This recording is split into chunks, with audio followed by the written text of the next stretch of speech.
All right, public notice, community development meeting, a regular meeting, December 11th at 7 p.m., starting at 7:04. Roll call with Alderman Cazares, Alderman Mech, here. Alderman Cantelo, here. Alderman Alexander. Here. And Alderman Hawley said he's a few minutes late, and Alderman Johnson has not let me know either way yet. So we have a quorum. All right, public comment. Hello, everyone. Kevin Brown, you know me. I just wanted to make the aldermen aware of an initiative that the Blue Island Arts Alliance, Historical Society, and Chamber of Commerce have kind of been working on in the background over the past couple of years, and hopefully it's going to start to kind of come to fruition soon. But there are 3 vacant properties on James Street off of Old Western Avenue on this side of the canal. I've actually been talking to Mark Miller about those properties in his capacity with the land bank for these nonprofits to partner together to create a community arts center, cultural center, a place for the Historical Society to have a proper museum, event space, economic development, business development, incubator. There's space down there to do a lot of different things. But it looks like it's at some point here soon it might finally move forward. So I just wanted to kind of give you guys a little bit of a preliminary notice on that, because obviously we want to work with the city to help push this thing forward and make it successful. And I'm sure we'll have a couple of facade grant applications when we get those things, because the facades are falling off of a few of the properties. So if you have any questions about the project moving forward, I'm sure you guys have my contact information. You can reach out. I also wanted to just voice my opinion about committee meetings being televised. I think it's asinine to me. It just seems to be a pretty big waste of money. It seems to make things, in my opinion, awkward, to say the least, just even for you guys to have conversation. But more than anything, I see it as a waste of resources. City Council votes on everything that comes out of this committee anyway, so I don't see why these need to be televised. If you're interested, come to a meeting or look at the minutes. I mean, yeah, to me it seems to be a pretty silly waste of money, and moving forward we'll just continue to grow because there's a lot of committee meetings. So just wanted to put that opinion out there. Also, if it's okay with you guys, for the marketing report, I'd like to request that we move that up. I'm moving tomorrow. We're packing right now, so the sooner I could get back to my family and finish that fun job, the better. I would appreciate it. Thanks, guys. No problem. Thank you. I have a comment. Can I make a comment about that? Go ahead. No. Because about the TV, I got a phone call last night too, also about being televised. How do we vote on that, or what procedures do we take? Maybe the alderman wanted it televised. I don't know, but no one ever voted on it. Here's where it comes to now.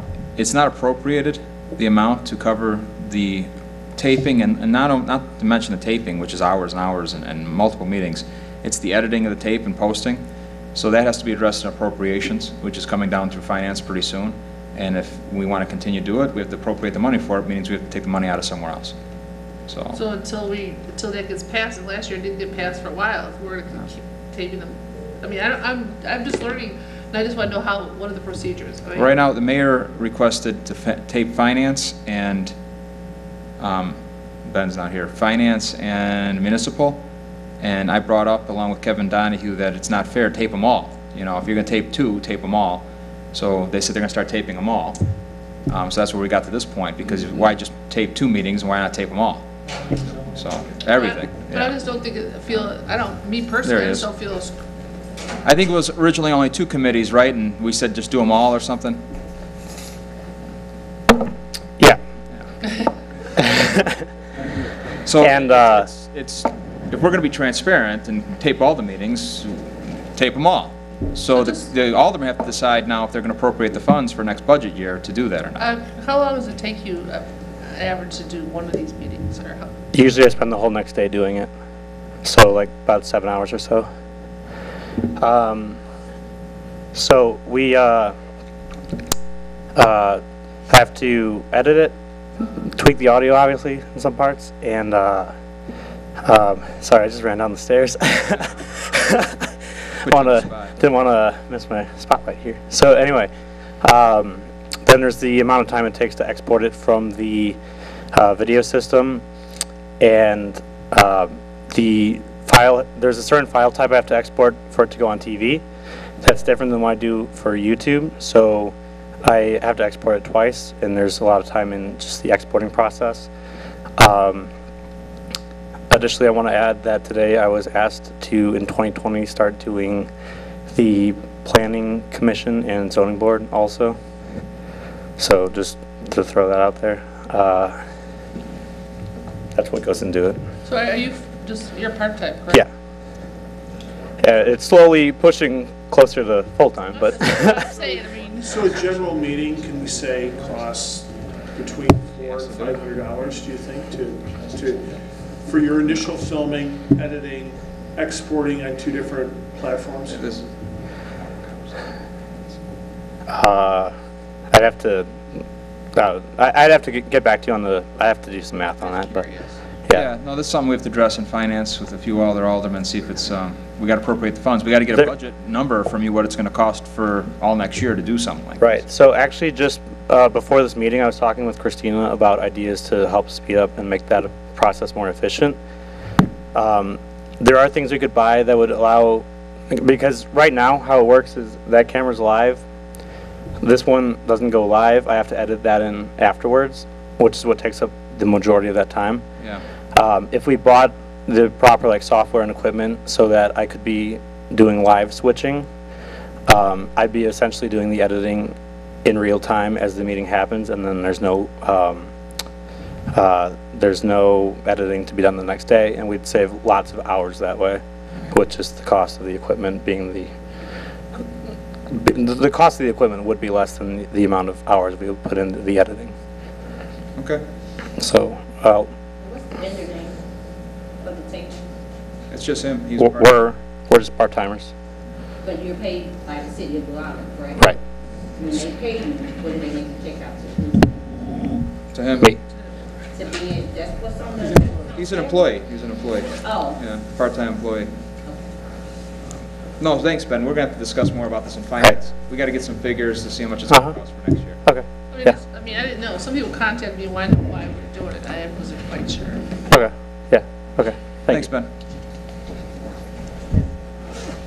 I just wanted to make clear, especially to my friend Ben here, no offense to him on my opinion. I think he does an excellent job with your guys' video. I mean, obviously he does a good job with the meetings and everything, but what he does out on the street, I think, if you're going to appropriate more money for video, that's, where you're going to see the, more in return for that investment is, the segments that he puts together that he does out in the community, which he does an excellent job, him and his assistant. Thank you. One thing to add to that. First, thanks, Kevin. What he said about doing the stuff out on the street, right now, as we've been diving into doing all this committee meeting stuff, this time of year, aside from this past weekend, of course, there hasn't been a lot of things to go out and shoot regarding stuff out on the street. If we keep going the route where we're having to edit the day after a meeting, that takes away a lot of time that could be put towards those type of videos instead. So that's another reason I would encourage switching to a format where we can do live editing and then have the other hours of the week put towards making videos about stuff happening around town. Thank you. Huh. Come on, guys. I mean, obviously, my wife and I are, professional, marketers. A lot of what we do for our clients is video, because that's where a lot of the value lies, and that's my professional opinion. That, I know it's hard to go back, and when you start taping committee meetings, well, why would you, why'd you stop? Was there, what was the problem there? I understand it would be tough to go back now that you guys have started it, but the fact that it's going to eat into his time to do those types of things, it's bang for your buck to market this community. Video, as the stuff that my wife and I have done over the past several years, it does a lot for this place. It does a lot for everybody, because that's how people want to take in information these days. And like I said, Ben does such an excellent job of it. and it has the city's name on it, to do less of that in lieu of, you know, doing these meetings, to me, just, it's a waste of money, and it's not going to be as effective as getting the word out about this community, you know, like the things that he does. Just my opinion. Thank you, Mr. Steven.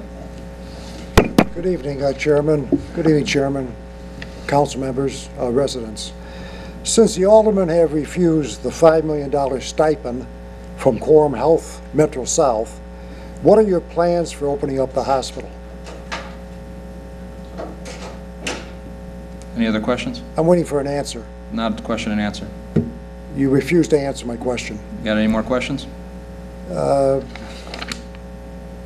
As I recall, each and every one of you were elected, and one of your messages was transparency in government. It's very important that we keep our government transparent. And filming of the committee meetings is very important, since it will get the message out in what our aldermen are doing, what our elected officials are doing. And it's worth every penny to have every committee meeting filmed. Transparency in government. Thank you. Someone said that it was not appropriated. Maybe it wasn't appropriated, but was the law firm that you hired to waste more taxpayer money appropriated? I'm waiting for an answer, Alderman Zylman. I never said it wasn't appropriated. No, you said, you mentioned that it was not I appropriated. never said that. Yes, you did this evening, you said I that. asked. That's right, Go you back and watch asked, the was tape. it appropriated? Go back and watch the tape. I never said it wasn't It's not a appropriated. question and The answer. waste in the law firm that you hired, they weren't appropriated either. Let's keep the transparency in government. Thank you. Next. Still open for public comment?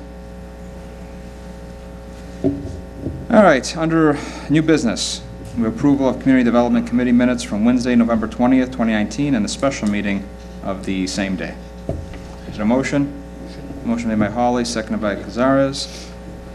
All in favor? Aye. Any opposed? So carried. Number 2, Howard. That's right. I wanted to marketing. All right, Howard just reminded me about, we'll do marketing, and then because some people are here for the facade grants, we'll jump up to that too, so you're not here all night. So we'll start with marketing. Which is the second to last Number 12. packet. Thanks, guys. I appreciate it. It's a personal favorite to me, really.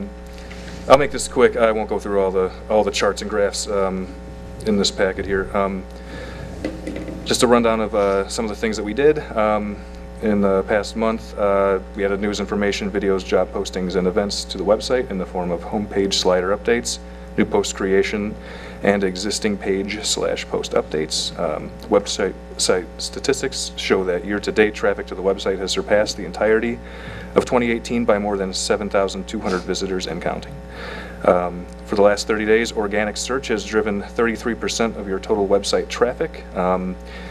For those of you who are unaware what organic search is, those are people finding the website through search engines like Google, Bing, Yahoo, and whoever still uses AOL. And so that's a good thing. You want to, obviously they're not just finding your home page in those searches, they're finding all these different pages in your website that either we've added or been editing over the past several months, however long we've been engaged for. Social media, we update the Facebook page with posts referencing new content on the website, links to helpful information, videos, and events. Facebook Insights show for the last 30 days we added 32 followers for a total of 3,204. So it's nice when you get over that those 100 marks. December, the December newsletter was distributed in water bills, City Hall building, clerk's office, mayor's office, and the Meadows Golf Club in East Annex. Digital distribution on the website and the Facebook page. A draft layout for the January issue will be available for review very soon, 12/16. That issue includes news related to grants obtained for transit improvement and water mitigation projects along with upcoming events. Does anybody have any questions or concerns or anything about marketing the report? All good? Did it show how many people have applied for the residential weatherization? For the what? Weatherization? Oh, no, that is, that program's administered through Chicago Vintage Home Association, I believe. Yeah, so we don't have any insights into that. That's, we funnel everyone to them. So I could ask, you know, what, would the building department have any answers on that, or is that going directly to the Vintage Home Association? So the building department is getting those applications. Uh-huh. Since we're kind of short-staffed, they're just making copies of it, so we at least have a running total count how many people are applying. Okay. Eventually, it's going to be in a spreadsheet, and more information is going to be distributed. Okay, so would it be best for the building I department have to? 4 or 5 right now. Okay, okay. Any other questions? Okay. Thank you. Thanks, guys. Do you want me to stick around for this mural update thing too? I should, just in case, or? Well, we can cover that right now. Do we have an update? So Ron, Ron Pruka, who owns, I can't recall the address of the building at the triangle there that we're all familiar with the stucco side. Fred spoke to him too, I believe. I spoke to him, and he can't make it to this meeting. He's actually out of town, but he's definitely interested in the mural project on that side of the building, and I believe he's submitted facade grant application as well. So yeah, he's very interested, and he's been proactive once to be a part of that. So that's exciting, because I think that's I think we can all agree that that's probably the spot that makes the most sense. It'd be a very big mural, pretty high impact, high visibility. But he said he will be here at the January committee meeting to. Yeah, we received 2 of them. We'll discuss that after we get Eagles out of the way. We have quite a few. I think we have 5 or 6 on the agenda tonight to go over. Very cool.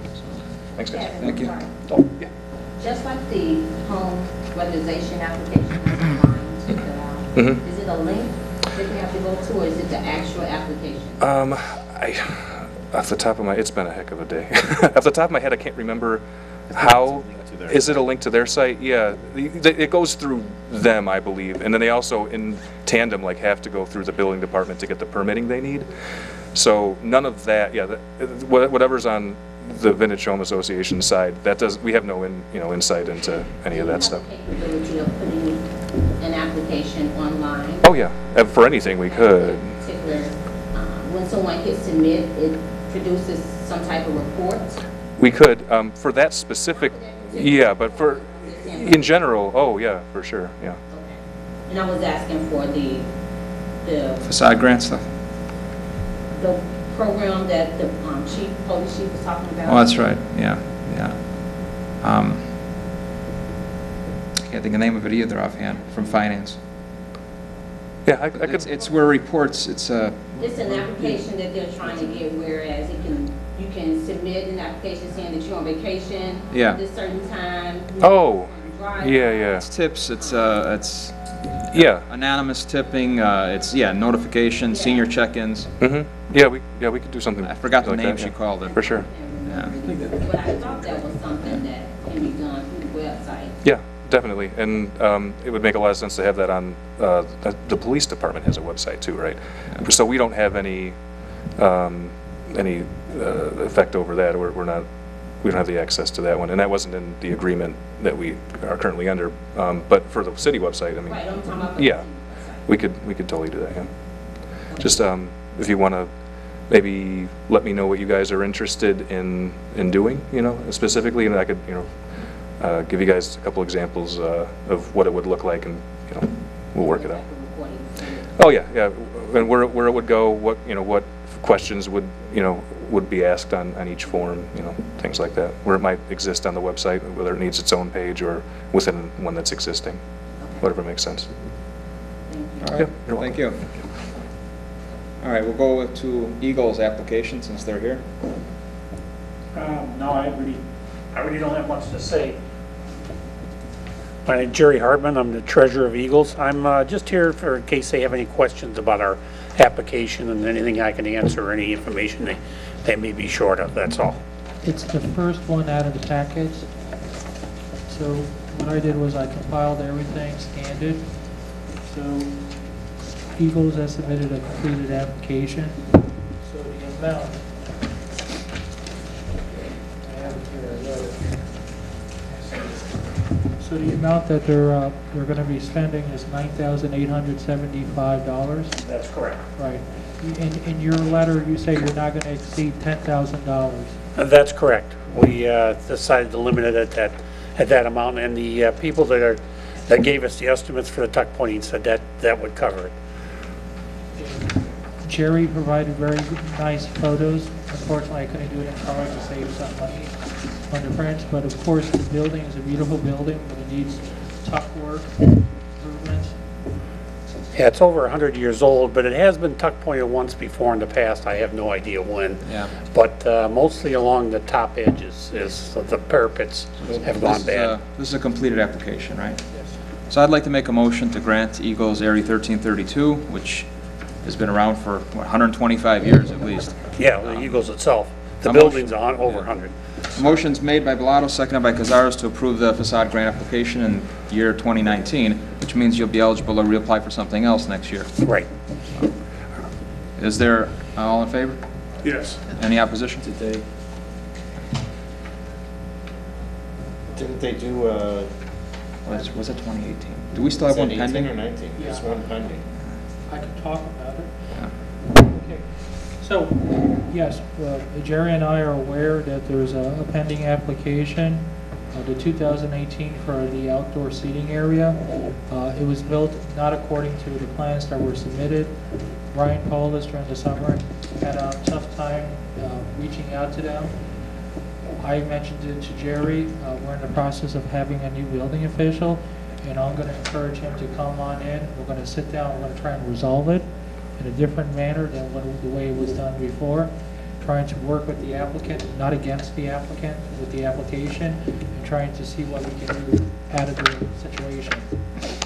So, yes, this was an application that was extended over the summertime for another 6 months. All right. Yes. Well, it's from 18? Yeah. Okay. Okay. All right, so all in favor? Aye. All right. Any opposed? All right, thank you very much. Thank you.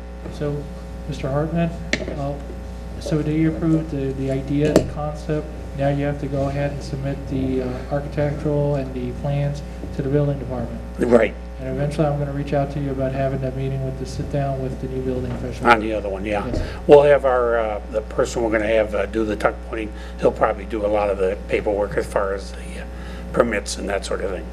What it came down to, the outdoor seating areas, there was supposed to be a foundation, but it was attached to a platform. So it's just tweaking, see how we're going to correct it. You have to understand, these people are volunteers. Yes, that part of it, we had all volunteers build the thing, other than the cement company that come in and poured the cement. So there were some changes made that weren't exactly as we submitted to originally to the city, and there are things I'm sure that have to be updated or corrected that might be just in small error, but we're going to work with the city and get that done. Whereas this tuck pointing grant, it's strictly going to be an outside the firm Beverly tuck pointing we took. Thank you. Thank you. Is there anybody else here for any grant application or anything that's on the agenda that you want to be brought up earlier to the agenda? Metros, I'll bring your thing up later. You're just here as an observer? Okay, all right. So let's go on to the next, we'll do Mark, or you want to keep going with the application? We'll do Mark next. Hey, everybody. Hey, Mark. I've got 2 items on the agenda for tonight. One of them is the approval of the co-leasing with the BIOS farm, the MWRD parcel. We had a lease that we are just trying to clean up from last year. So basically, we're going to go into, MWRD is going to present this to their board, and if it's all accepted, we'll work out details as far as insurance and things of that nature, so it's a nice, clean lease. So basically, we've already verbally agreed to this several times. Now we actually have a letter that I think we emailed out a while back when we got this. Basically asking for the BIOS farm to be separated from the MWRD lease that we have right now. so that way they can continue operations there as the BIOS farm instead of being removed from the property. They've lost last year. We want to try to get them in there at least so by spring they can retake over that land that they were on. So this is the first step to do that. Yeah. Like I said, MWRD is going to bring that to their board. They didn't anticipate any problems with it, so we just want to make sure we have it on record here. All right, is there a motion? Motion made by Cazares. Is there a second? By Hawley. All in favor? Aye. Any opposed? Motion carried. And then the second portion of this letter lists parcel 1402. I Yeah. put a map together when I gave it to you folks. It's the furthest west parcel. It goes right up to Clare Boulevard. There's a lot of standing water issues in Robbins, and they're going to basically, we'll release our lease portion back to MWRD so they can use this for future water detention or whatever they need to do on the Robbins project. Okay. Your next issue is number BIOS Farm. It's Bowers Farm is just off of Chatham and it's like Sealy and Canal. So it's like, is it behind like Bethel Church, is it? No. it's no. directly to the east of the school. The Lincoln Kiss and School, Ride. Oh, east by of Lincoln Lincoln School. School. Yeah, by Lincoln Yeah. School by the Kiss and Ride over there. Yeah. It's between Chatham and Division. Yep. All right, and we have Then the approval other, of sale of vacant parcel of land. yeah, the other item I have is that we had a proposal for 2427 Baroque, which is a former Blue Island nursing home. We have a proposal on the table for 80% of the appraised value for purchase, potentially short-term to be used, at least short-term to be used as a parking lot with possibly building in the future. Did everybody get a chance to read this or any questions regarding? Is that in here? Yeah, it should be. No? We emailed it out, emailed our marks probably a week and a half ago or so, whenever this came through. So basically, it's both neighboring property owners Right. have agreed that this would be the best use and they're going to share a parking lot. Right. That's what it boils down to. Yeah. What are they gonna do with the building? The building's gone. gone. It's We had vacant. that taken down in the summer. Okay. This is the lot that, It's across from Beggars, right? next to Hickey Funeral Home across from Beggar's Pizza. And it's next to Beggar's other parking lot on Yeah. the side. Yes, Beggars owns both corners, and Hickey owns next door to this, so. So it's Beggars and Hickey. Right. Yes. So Beggars and Hickeys are gonna buy it together? No, Beggars is buying it, but they have an agreement with Hickey that they're gonna just use it as a parking lot. So, I'll pass this around. This, I emailed it out. They're customers Yeah. parking in there, are they? Huh? They're not gonna have customers parking there. They can't have anybody park there yet. It's gotta be developed. It's So just a, even when yeah. it's developed, they're not gonna have customers parking in that lot, are they? I'm gonna That's assume, kinda which scary, I, trying to cross. Is it like the employees, like the employee so like, parking lot? I work at Beggars in Oak Forest, See this? and on Friday and Saturday when it's busy, they have the employees, they used to have the employees that park across the street. Now they build a parking lot behind Beggars for the employees to park, but in the past, we used to park across the street. Employees, fine, but Right. customers, that's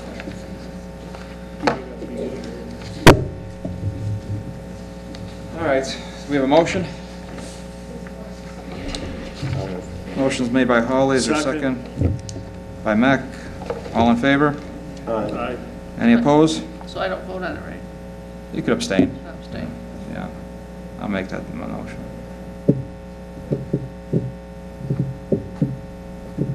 All right, motion carries. Mark, you got any, what else we got? Just as a point of interest, I posted Citgo gas station for demolition of the apron, of the canopy rather, I'm sorry. And if there's no opposition, which I don't anticipate there will be any, we can go after it January 10th. Let's have a bonfire. Sounds Let's good. get done with it. Yep, so, It's been 6 I'm months at not least. sure I would start a fire there. Yeah. no, because, so, yeah, so by January 10th, we can address that. Sounds good. All right? Thank you, Mark. Thanks, you. folks. Take care. Thank you. All right. Now we'll go back to these business grant applications. We'll go to Edible Passport next. Yes, edible passport. Edible Passport was the former Maple Tree in Western, the former Islands Cafe, the former York Restaurant. It was released out immediately to this business, Edible Passport, and she wants to open up a restaurant there. Go ahead, Howard. So I've been in communication with Wendy from Edible Passport. So she submitted two financial notices for invoices. The first one's for $6,585 to replace multiple awnings on the building. And she shows kind of a rendering. then the second one is to replace 2 awnings at $4,957. When I last spoke with her, she said she was in the process of changing the awning company, so I take it this might be the new one. I'm going to have to communicate with her further, which is the estimate. I wish the photos came out better, but Yeah, they didn't know. Yeah. Do we, is this under the signage part or the facade part? this would be under the grant program, but it would Okay. be for the signage, So it's capped at 2? something like that. Okay. She's interested in doing signs this year before the year is over, and then next year she's going to probably apply for the exterior wall and windows, possibly. So she wants to break it out one year, 2019 and 2020 coming back. Yeah, Chesterfield's a lot cheaper. That's the new one, I'm assuming. Yeah. There's the ones that also did St. Benedict's. So what I proposed to her was, because she was afraid she was going to miss the deadline, I said I could speak in front of the committee about the old one with the possibility with the new one. I'm in favor of it. I'll make a motion to approve it. This one you want it pending final approval by your office. Yes. I'll make a motion for approving edible passports grant application pending final approval by Howard Kapari. Is there a second? I second. Second by Mech. Any questions? Favor? Aye. Any opposed? Motion carried. Just to reiterate one thing, she's aware that she can't do anything on the main portion of the awning. She might put the insignia, her logo, which I think is fine personally. I wouldn't consider it as signage. She's going to put the name, the hours, or the telephone number on the valence portion. I always ask people to dress up the awning, at least put some decoration, stripes, or a logo. Maple Tree Inn Bistro had the fleur-de-lis on it, which I think was a tasteful touch to the awning when it was still there. No, I agree. Yeah, I would suggest either second or third choice for that. I wouldn't go with the first at all. Right. If that's a logo, it's not going to work well. And I mentioned it to her that there can't be any letters or names on it. If she Yeah. wants to show a logo with a plane flying around the world, that would be fine. Yeah. Similar to the fleur-de-lis. All right. Sounds good. Corona Real Estate. Yeah, Corona. So what I did with Corona was I put the new stuff and the old stuff. So this was before my time. My predecessor approved the awning, and it was approved wrongly. In other words, Corona Real Estate or Realty was on the main portion of the awning, which was a no-no. It's in the UTOD. So Mr. Corona came back, I think, what was it, October of 2018? It was a while ago. Yeah. And he said he was willing to change it. And Fred Bilotto and Tom Hawley both agreed with the committee that we will pay for the reimbursement to do it because my predecessor failed to notice the difference between the regular signage ordinance and the UTOD, which is a little bit more restrictive when it comes to the awning. So the amount that Mr. Corona has proposed is $2,725. This would be the complete coverage for it because this is what was agreed by this committee Yeah. a year ago. No, I've been waiting for it, so I'll make a motion. Is there a second? A second. Second by Zylman. Any question? In favor? Aye. Any opposed? Motion carries. All right, next is the 3 that came in at the 11th hour. Right. We got Vada Winter. We want to start. That should be the easiest. Right. So I went from easiest to more complicated. Yeah. So Vada Winter is Amber Bluin. Mr. Bluin is a local developer here. He's been a good person in reconverting 2 families to 1 families. So he's a person who's positive for the community. So his wife wants to change windows. And I think this one came out in color. And what I like to do on the last page, I also show an aerial map from Google Maps to give you a perspective where it is in relations to other buildings. So it's always easier. So what she's interested in doing is changing the windows, and she shows it currently boarded up. This would be for $13,450. Which we're only capped at 7,500. Right, 7,500. And I'll speak on these last three, especially this one. This one's in me and Alderman Cazares' backyard. This building has been vacant for 30 years, at least 30 years. And there's been people coming in, and just to put it in place, if anybody's, this is kitty corner, or across the street from Rock Island Public House, kitty corner from Mario's Tacos. It's been empty for 30 years. It was a former laundromat. Before that, I think it was a tavern or a grocery store or something, but it's been vacant forever. There's been developers over the last couple of years that have put money into it and ran out of money and walked away. Kevin Bluen came in there, purchased it, and has gutted the entire building, actually lowered the amount of rentals in the property, just like he's done across town. And he's going to replace the correct size windows. And this has all been approved already by Historic Preservation. So it'd be full-size windows. I think black aluminum is what Historic Preservation recommended. Yes. So this is just the final step. Now that he's gone through all the hoops, he's asking for approval for reimbursement for the grant, because this is in the grant zone of our cap amount of $7,500. So I'd like to make a motion to approve that pending any final approval by Howard Kapari. So this one's good? This one, okay, this one's just, I need to make a motion. I'll make a motion. Seconded by Matt. Any questions? Yes, and I spoke with Kevin Bluen. He would have been here tonight, but I think his daughter or son has a recital. This is a great improvement for the neighborhood, and that neighborhood, that street really needs some improvements right now, so. Any opposed? Motion carries. Next one, we have the one that Kevin Brown talked about. Me and Kevin Brown have been working this guy for a little while. This is the two buildings. We used to call them the old Tool buildings, or where the Sun Standard offices used to be. They're the two buildings that are on the furthest southeast side of Grove and Western, directly north of the three flagpoles on Western Avenue Bridge.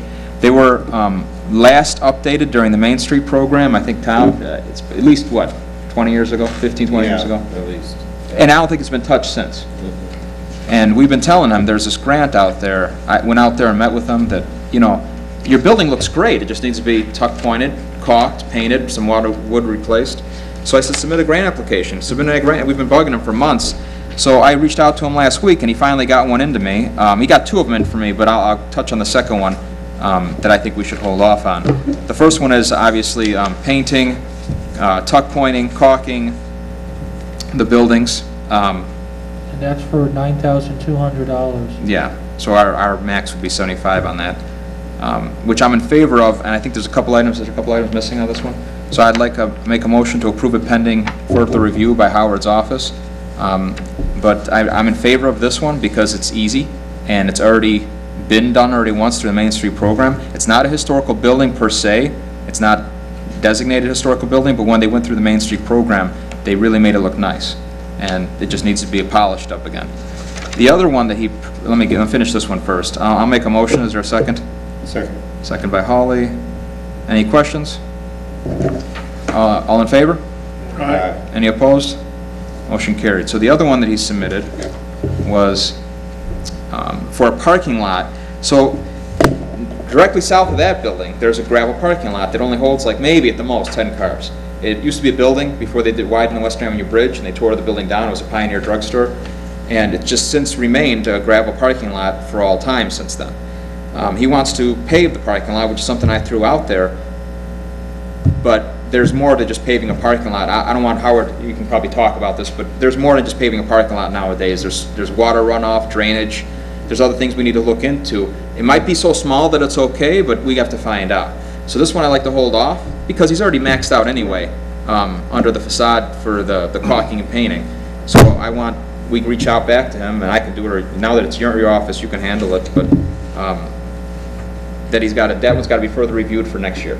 Right, and I would have to bring in Eric Alvarez, because we would have to look at the parking lot, especially with storm drainage. Now you have to contain 100% of the water on your lot, and then look at the possible striping, stoppers, landscaping, and probably fencing. I'm not sure what he wants to propose. Yeah, and just to jog everybody's memory, this is the building, again, that has the big blank wall that we'd like to do a mural on. So this tuck pointing would be necessary for us to do that portion of it anyway. So we'll just hold off on the parking lot till next year. And the final one we have is for Lyric Theater, which I'm personally very excited about. This one didn't get out to them yet, right? No. Huh? This came in today. That's how 11th hour was. Right, right. And Fred said he was going to bring copies. And I've been very lenient because it's the end of the year, everybody's trying to get under the gun. And we have the money in the program for this. It's one of those weird situations where the city actually has money for these things. We have more than enough money to fund these programs through our 1% tax, but no one's applying for it.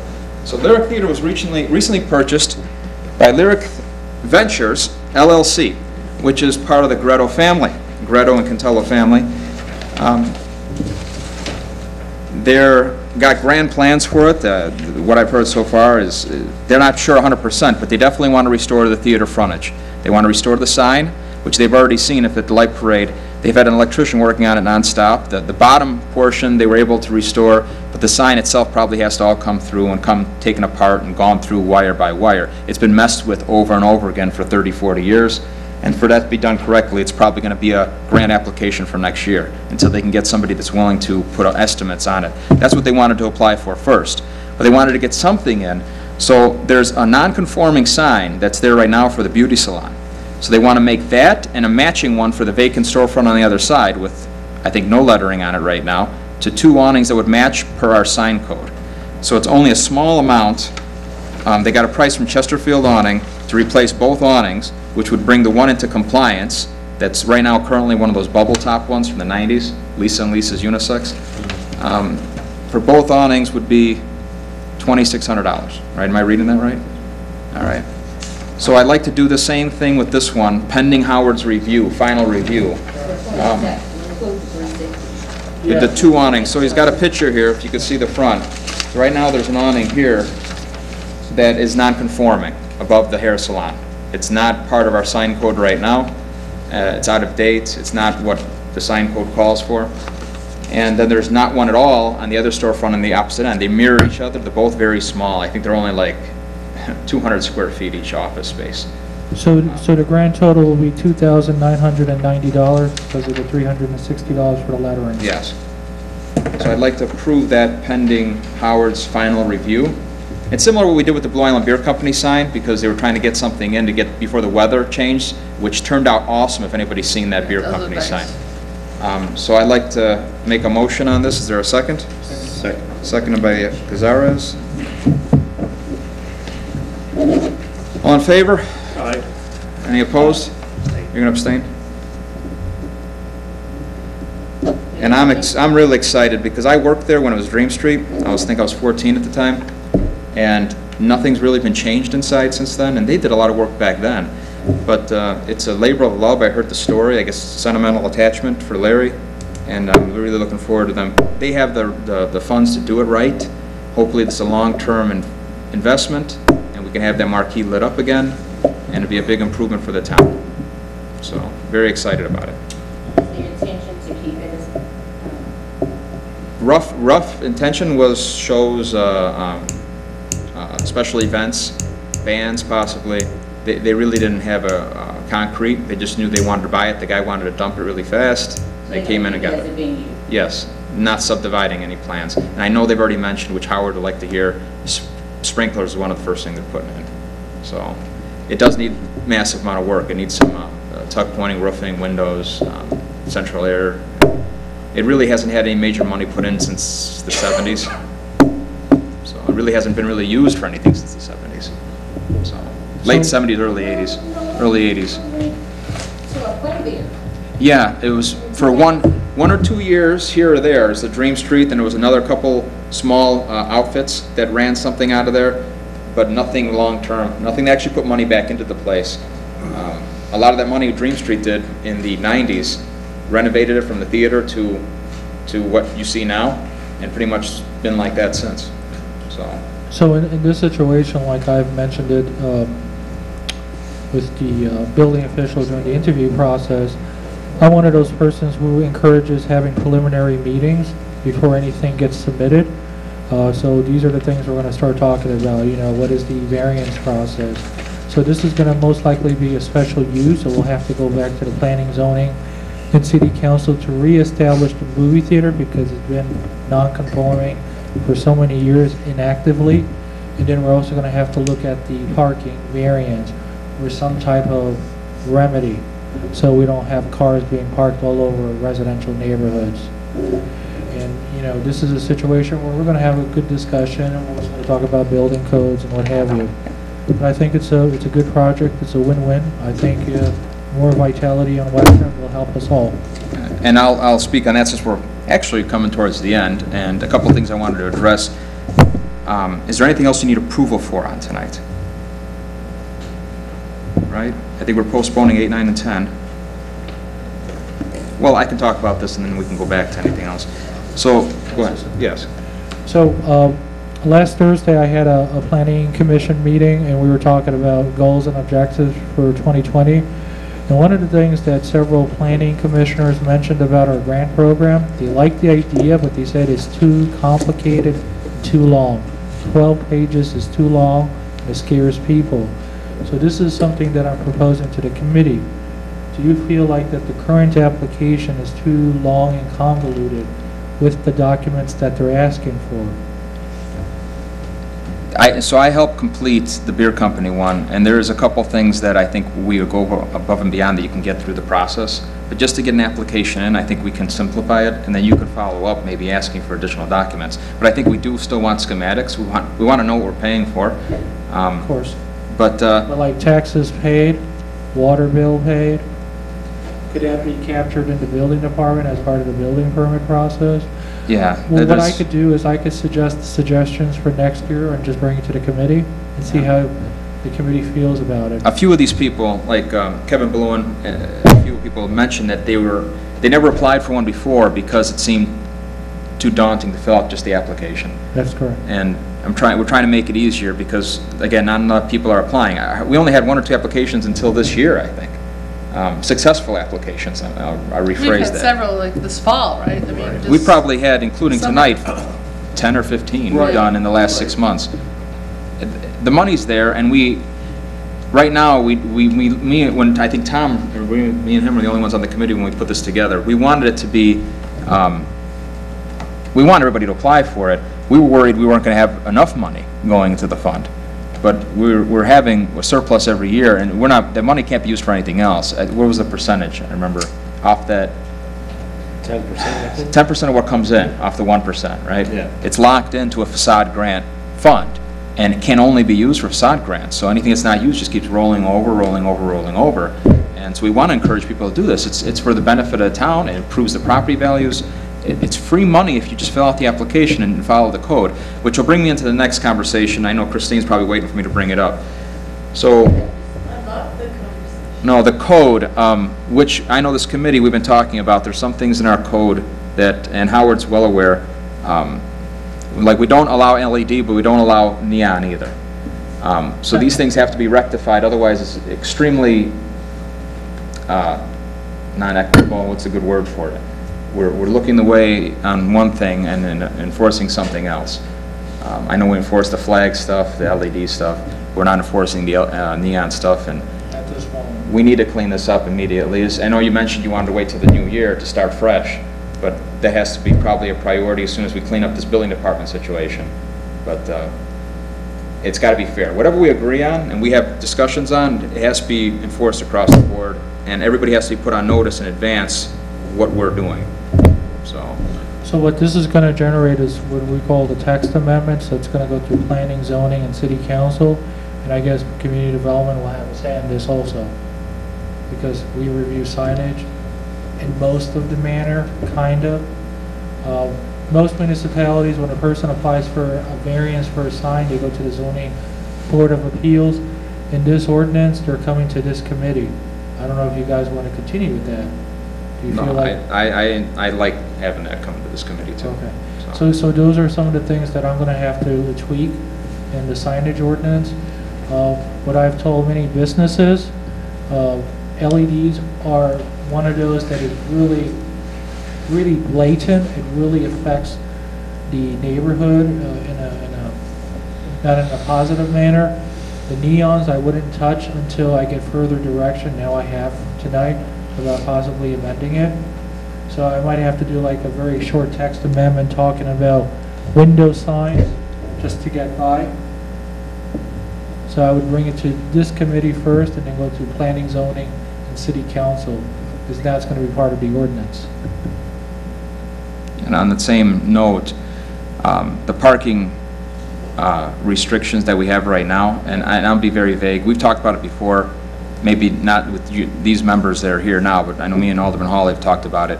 Our current parking codes as it stands right now is more for new developments.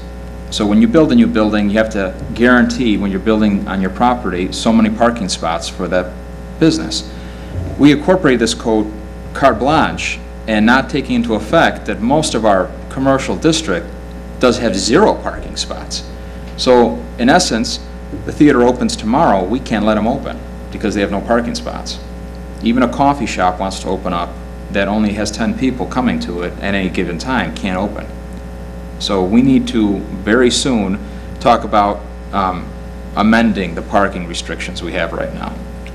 You know. And that would be my 2020 goals and objectives, like I spoke with the Planning Commission and with the Zoning Board of Appeals the other night, rewriting the zoning code. But that's going to take time because that's going to have to go through a public process. The signage is easier to tackle because that's a component of the zoning code.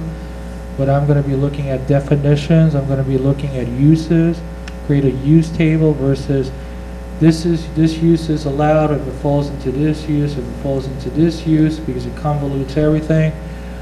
Make the special use process much easier. Instead of zoning, maybe planning and city council versus planning, zoning, city council. Variances would be at the zoning board of appeals, city council. Planned unit development would be all 3 because that affects regular zoning, or it affects the city planning, and also affects the city council. But these are going to be things that I'm going to have to look at other ordinances, and I'm going to have to communicate legally with our attorney, because I can't do something that's considered a taking or will end up in court. When it comes to the parking, I agree. The current zoning ordinance has like 2-3 variances that you could apply for. The distance of the parking lot that's not with the property. The parking lot has to have a signed lease agreement, which I think complicates everything. And then the zoning variance allows for you to have a reduction up to 20%, but like the proposed banquet hall, that would be almost 100%, not 20%. So that would even exceed the current variance format. Like I said, it's not an easy process, but it's going to be done. I like to also look at special uses. We're talking about cannabis, adult use cannabis. I like to have that included in the ordinance. Right now, we're in the process of doing a text amendment to revise the current ordinance just to get someone into the door if they're interested next year.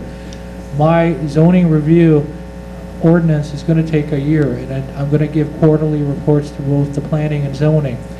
Hopefully in half a year I'll have something written, then I'm going to present it as a preliminary review, and then it's going to have to go to a public function.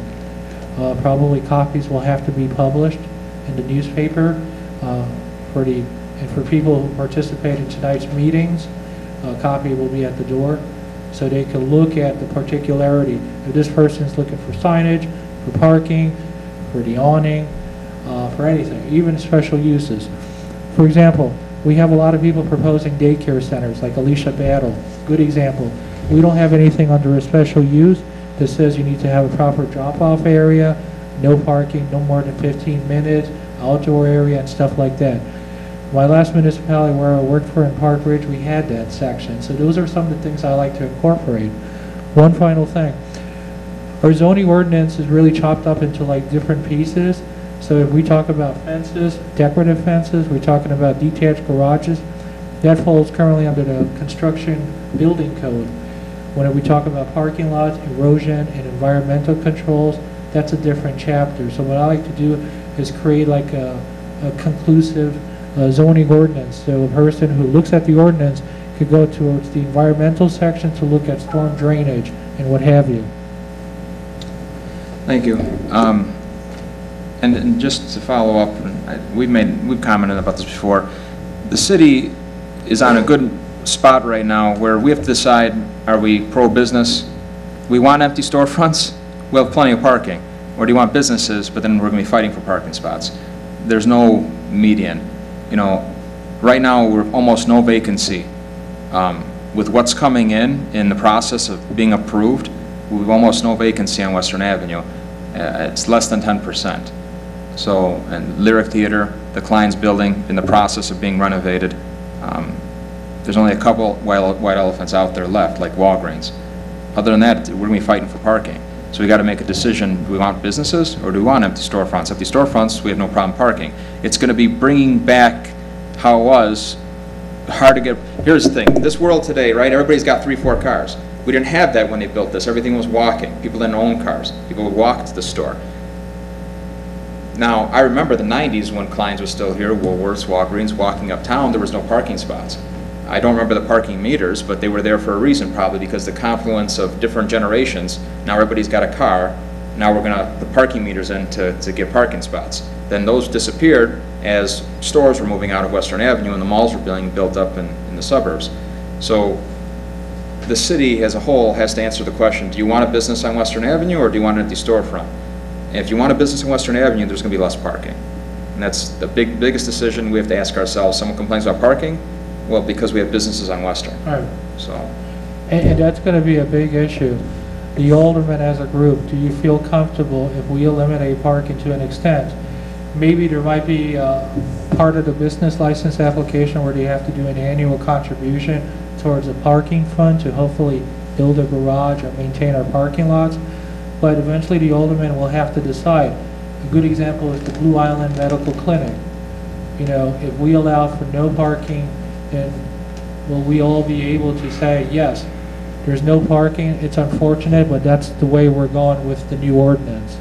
It's like, I need to buy it. It's like go to any area in the city, or even downtown Naperville. I had a friend that lived in Naperville for a long time. He was fighting for parking spots in downtown Naperville, which is a lot of it's modern. It was built with parking zoning in place. We're coming close to that. The old Imelda is being renovated as another restaurant. Right. The Maple Tree is being renovated. Both Maple Trees are being renovated right now as restaurants. Right. This is good. This is good. We want businesses. We want filled storefronts. But parking is going to be brought to a head very, very soon here. And we're going to have to make a very hard decision as a city council. Are we pro-business or do we want empty storefronts? It's one or the other, no in between. We've been living in the in-between for 20 years. So just to talk about the two examples he listed, those are two good examples. The Imelda, right? How did I review it? There's no parking variance. You don't hear anything about a variance. What I did was the calculation under the zoning for retail, the number of parking spaces, and this person had to match it with the seats. So it's going to be 60 seats or less. If business goes well, and if the ordinance hasn't changed, then he might have to apply for a parking variance. The other example is the Maple Tree Inn Bistro. That's a non-conforming use that has been continuing in existence. So one person is taking over, so the parking is not being dealt with. It's kind of similar to Carlito's Way, the bar in Vermont. I could suggest that they do some type of parking mitigation to help alleviate the parking on Vermont in the residential areas. And in that situation, zoning says if it's less than 6 months, it's been in continuous use, you can't ask for a variance. Now, for example, like the Lyric movie theater, that's been unoccupied for many years, that's an example. Or a person who's proposing to do a banquet hall, that's a new use that super exceeded the retail. So like I mentioned to Miss Ophelia Smith and Mr. Alex Loifman, I'm going to take a parking reduction on that because I'm going to count their old retail, which might be 20 spaces. So in reality, instead of 97, they have to apply for a variance for 77. That's what the ordinance gives me today. It says you're allowed to continue with no parking or grandfather parking, which in this situation, there's no parking. But if it's a new use and it's more than 20% new improvement within the building department or within the building, which the building department reviews like I do, then that's a parking variance. So in situations like that, I'm trying to work best with what I have with the new restaurants. Restaurants are flexible, they can reduce the seating to meet the capacity.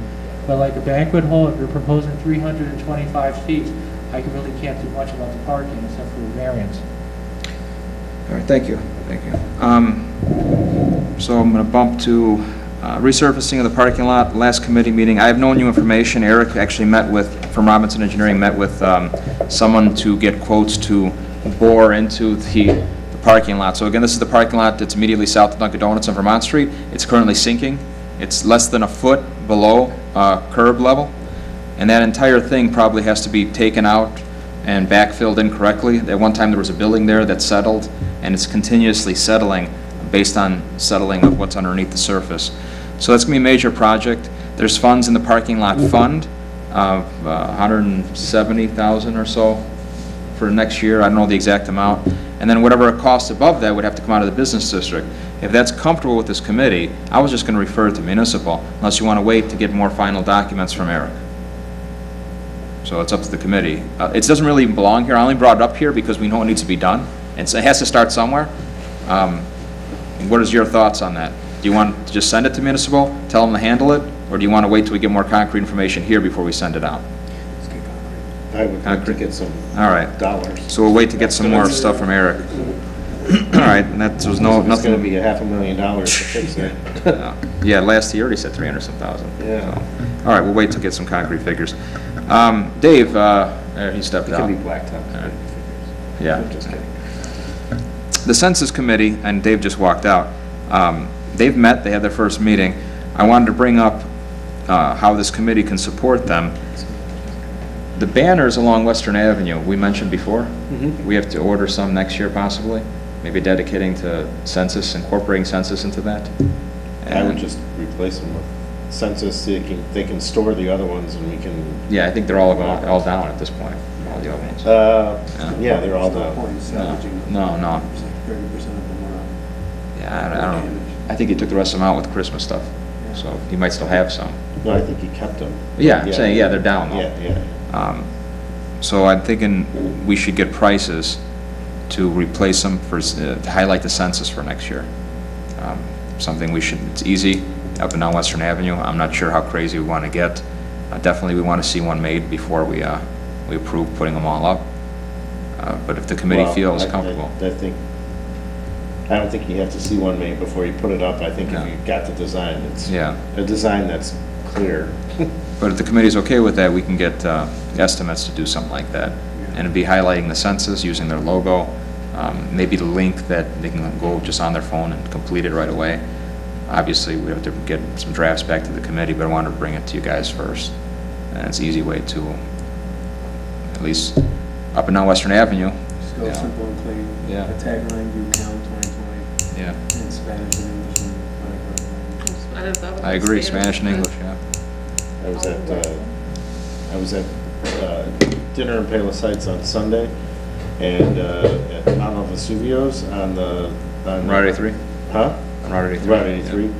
On their screen for their, where they total up the bar or whatever, there were the splash screens that went up there. It said, "You count 2020 census." We should, I don't know how I'm sure that's not something Mount Vesuvio's did, but it would be kind of cool to see that, something like that in all the bars, because we had a lot of bars. And restaurants. I know Dave's gone to a training already, so maybe he stepped out to use the bathroom or something, but I want to bring up the banners. We'll get some estimates on how much those will cost. He left? All right, we'll talk to him. Those aren't too bad. If I remember correctly, I think it's like $120 per banner, and then it's, the installation. So. Well, we know how many poles there are. Yeah. All right, we'll look into that. All right, we're postponing 8, 9, and 10. For 8? Yeah. I mean, I did. Oh, that's right, yeah. Yeah, I did ask, he said he was just thinking replacing curbs or sidewalks, and possibly if somebody wanted to do their alley or something like that. So he wasn't talking about all flat work on it. And I said, well, they said there was no permit fee, and he said I had to pay one to do my curb. So if that's true, Howard, that someone wants to replace their own curb. So what happens is, Jim Postal, any road work gets done private or publicly through the building department, so we charge a fee. That might be something that the committee would like to maybe change that policy. Technically, buildings should be looking at buildings only, maybe a driveway that's associated to a house. But anything in the public right-of-way, that's more of an engineering question, per se, not building. So unfortunately, we're the department that has an application. So what Jim has been saying is like cable work, underground, overhead, you got to go through the building department. So this might be one where they apply to, you know, let's say I have a house, I'm redoing the sidewalk, right? It bothers me as the homeowner, it benefits the public, and that's where I guess is the waiver. Yeah. Yeah. Now, if it's an internal walkway in my park in my house area, you go from the house to the detached garage, that's a regular fee. Yeah, no, I'm saying anything on our property. The city's right away, we were talking about just waiving a permit fees, because if someone wants to improve city property, why stop them? So, But he did not think that we should waive for all flat work, so if somebody was putting in a driveway, it shouldn't have to be. So it's replacing what's there? We want to rephrase it, and we say what's replacing what's there, or like a curb, or? well, what I'll do is I'll sit down with the new building official.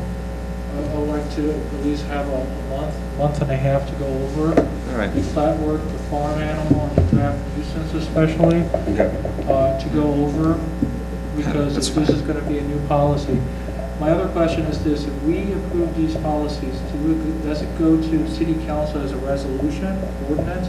I know the farm animal is an ordinance. Yeah. Nuisance is an ordinance, but what about the flat earth waiver? So, in the past, we haven't, but maybe at this point, we do it, so it's in the books and everything's Would it done. be a resolution or an amendment? Because he's amending the policy, right? I don't know if we really have a real policy written. Yeah, because how do we just do this one? We just did a new policy on, Right, it was just a policy, you guys voted, we're instituting, but I don't think it went through the city council process. The conversion from 2 to 1. yeah, 2 to 1, that's what we've been doing. Right. I'm not sure. Go through City Council? No. As a resolution or as an ordinance? Probably an ordinance. Just like if you're a nonprofit, you have to go through the ordinance procedure, so you don't pay for work being done. I remember Brian typed something up and sending it to council. Not as a resolution, we just approved the policy, I think. Right. Yeah. And this is some of the things I like to start tightening up with the new person coming in. Yeah. I don't want to have these little mistakes or hiccups along the way that it wasn't done properly. No, I agree, and if we have to go back and do that one too, we'll do that one too. Yeah.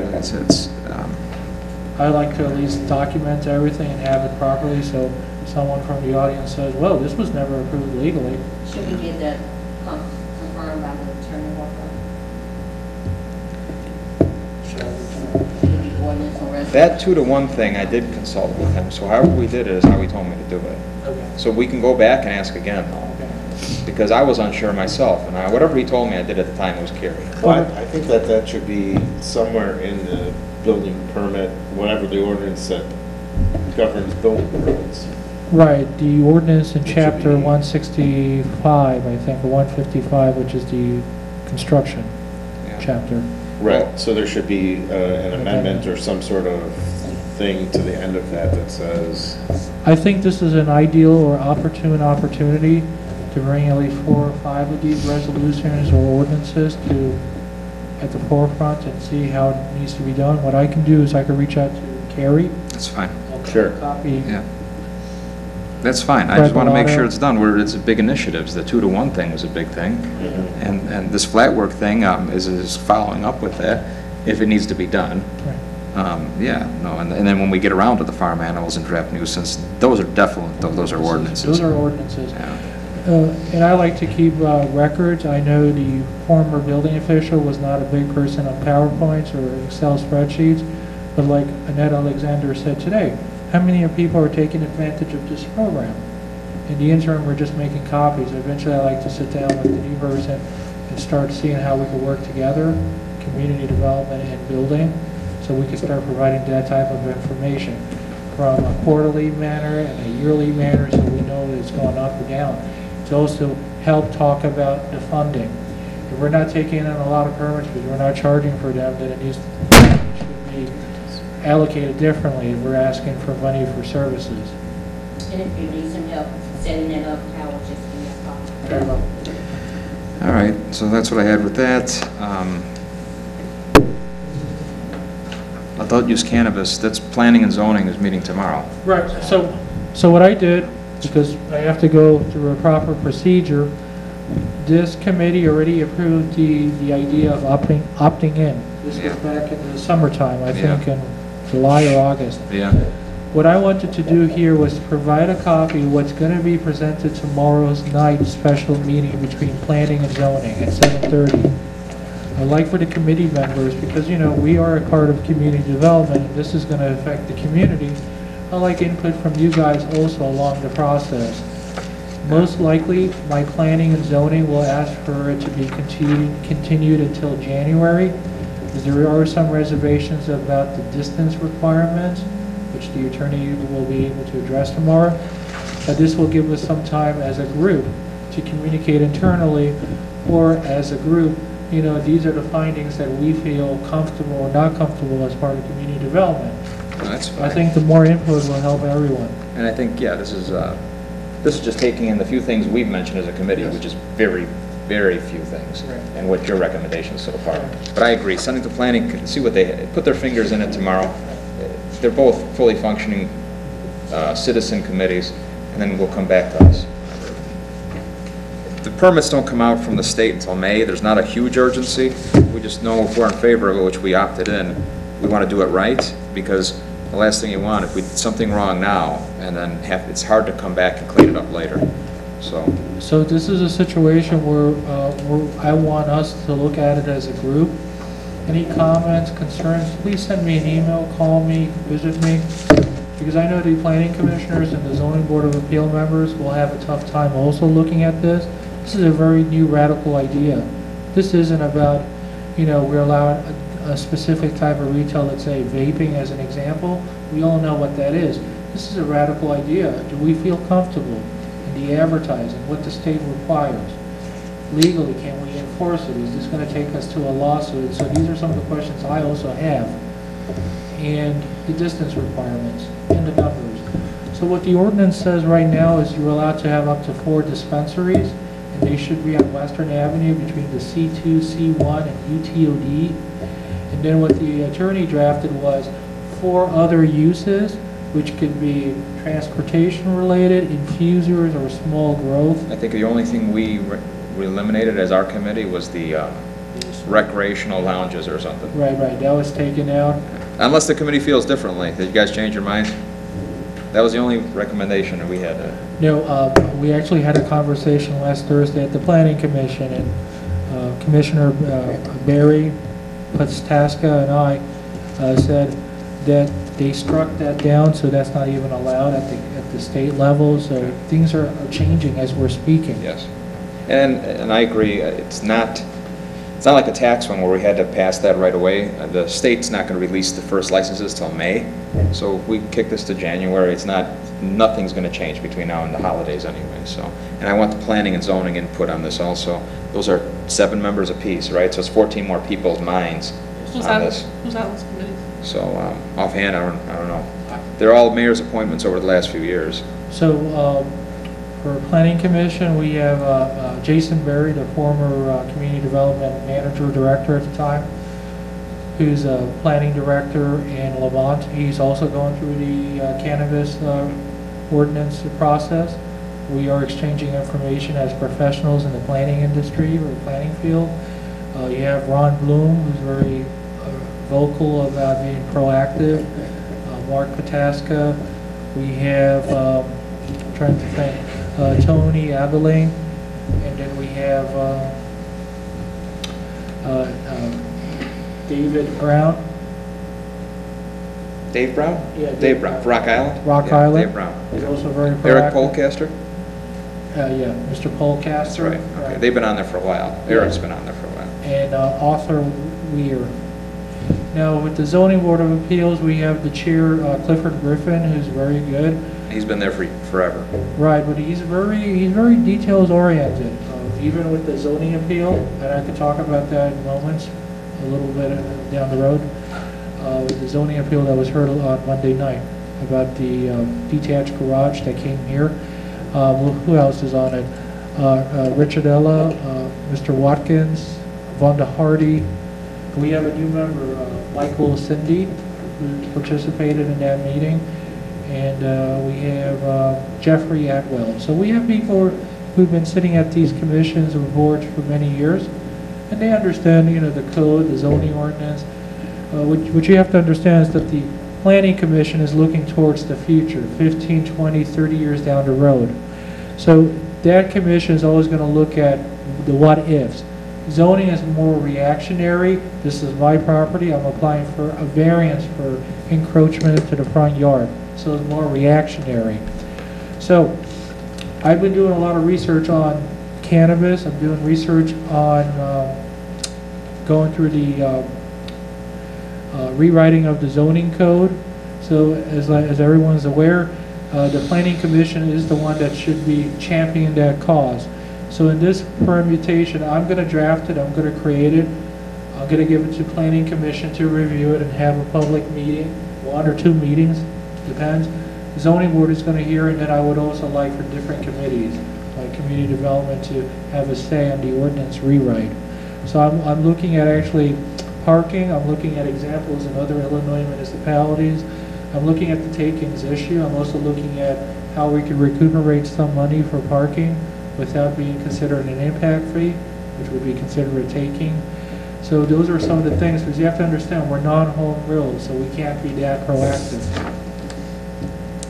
One final thing, this group in the last meeting approved Mr. Francisco Rodriguez, Eric Frausto, zoning board member.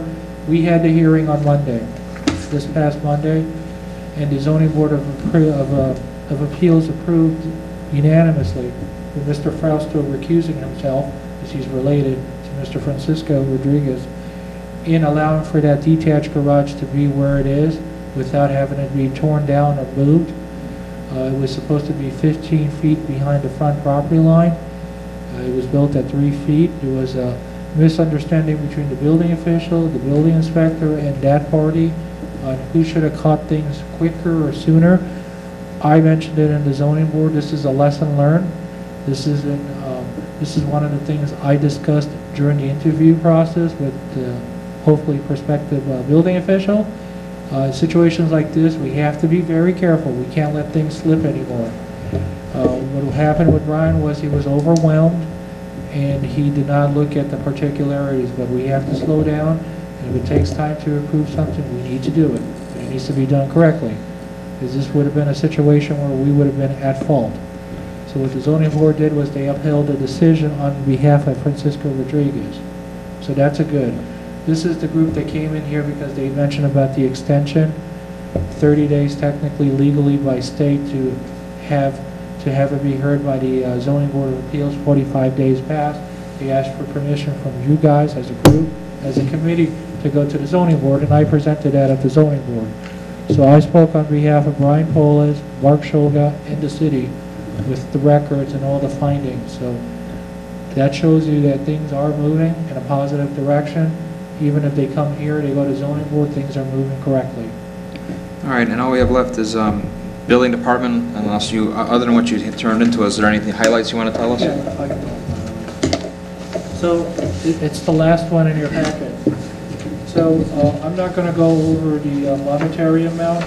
What I want to talk about is the 2 uses that were approved by zoning. As Fred Bilotto wanted me to do was, provide a quick analysis. So for the Center of Self-Actualization, it's a wellness business.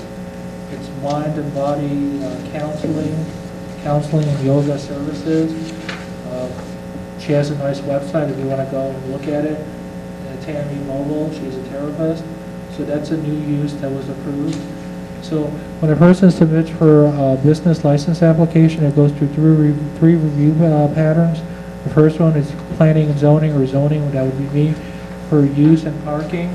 The second would be building, for any building, structural, or safety features that have to be updated or modified. And the third one is the fire department. So then the second one is the Chicago Diesel Sales LLC. This was an application that came in January of this year. It was a special use to do auto sales and auto repair. Auto repair was already granted in a special use years ago, but the sales component wasn't. So Mr. Barnes, Steve Barnes, I remember his name still, went through the planning, zoning, city council, and it was approved for sales. So now he's actually submitting the business license application for that. So that was approved also. So in situations like that, I always tie a copy of the ordinance that was approved at city council, signed and dated with the application, business license. So down the road, if someone wants to do something similar on that property, it went through a review process. We have stuff going to court, and we of course have we've gone through the building inspections and stuff like that. Any questions? Good. All right. Anything else? Yes. Update. So like I mentioned, my health officer verbally gave me a resignation notice. I'm looking for a health inspector with the current salary that's attributed for that position. I'm having a hard time recruiting people. In the interim, she's going to continue doing inspections on her inspection cost. That's something I'm going to have to provide to the Finance Committee. She's going to do her final day of inspections on the 18th of December of this month as a regular employee, and then starting next year, she's going to come differently. So this is when a new business wants to open up a restaurant. They need a health inspection report, reviewer. We'll call her in to do that. Or reactionary. Something happened. We need to call her in to do a review. I'm trying to find someone as quickly as possible, so please keep that in mind. Thank you. Alderman, concerns or comments? What's the status of that closed Isaac restaurant? Do you have any update on Isaac's? I have no update. Nothing official has passed through my office. I hear rumors he wants to do another restaurant or something, which would be allowed. In that situation, that's different because that's treated as like a site plan review.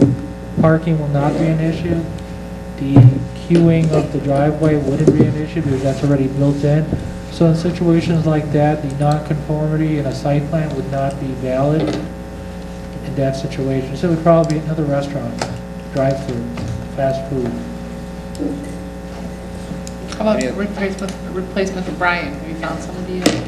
Yes, so as part of my responsibility to not let the building department fall behind, I started very quickly to start interviewing people. I found a prospective architect that has submitted his acceptance in the position, so I'm still going through reference checks, but the drug test and the background came out positive. He has 15 years working at Cook County, reviewing as an architect municipal buildings or Cook County related buildings, I guess public housing or governmental buildings. He works in the architectural field right now, designing new homes, buildings, what have you. He's also a registered home inspector, registered through the state. I checked his validation number, came back positive, no negative comments or no restrictions or anything by the state onto him. He's also a teacher. He's bilingual. He'll be an asset to the department, an asset to the Latinos or Hispanics in this community, especially the developers, builders, and residents that live here, business owners. He has a different way of working with people, talking with people, and stuff like that. So hopefully he starts on Monday of this week, next week. So is he from the area? Rockdale, Illinois. So he would have to, it's like what, 28 miles, 30 miles? Rockdale's right off 80. Right. You ever been to Sills Steakhouse? It's right. It's a little suburb of Joliet. Yeah. Okay. So hopefully he starts on Monday. The two of us, we're gonna come to Finance Committee to introduce. I'm gonna introduce him to the committee, and he can talk about his experience and his particularities. Sounds good. And I'll also bring him to community development and to historic preservation, planning, and zoning, so the community starts to have a feel on him. He's going to participate more with me on this part of community development. As you notice, a lot of it deals with building, like building reports and all that. So he's going to take more of the lead on this. I'm going to still provide the same services. I'm still going to be the person providing the updates. I'm sorry I couldn't do it earlier, but a lot of things came last minute because of my building department. I've been tasked with helping the department more, signing off on a lot of things, reviewing inspections or stuff like that. So that being said, hopefully in a month we'll be in a different field. We'll be looking at things differently. But he's going to be more proactive on this. And I mentioned that we're also moving forward on new ordinances and resolution. He has to have an open mind to new ideas. And any bidders on the RFP, or is that not due yet? The RFP is due next week at the 18th. We have so far only two. Two contractors walked with us. Yes. I guess they're waiting until the last minute before they submit the actual paperwork. One's, what's the one on Blue Island here? What's Dorrance? Dorrance was one. What was the other one? Mr. Hirsch. Hirsch, he has a business in Chicago. He does all the Chicago on Michigan Avenue with the landscaping and watering. I forgot his name. So if you know anybody else, they have till the 18th to turn in an RFP for the parking lot and public way maintenance, and we can start with that. So when we do go to finance on Monday, we're not asking for additional money for a temporary. We're going to have probably one. Yeah. Sounds good. Anything else? Need a motion to adjourn? Motion by Mech, seconded by Alexander. All in favor? Aye. Any opposed? Motion carries. This is our last meeting. Merry Christmas from the community development. All right.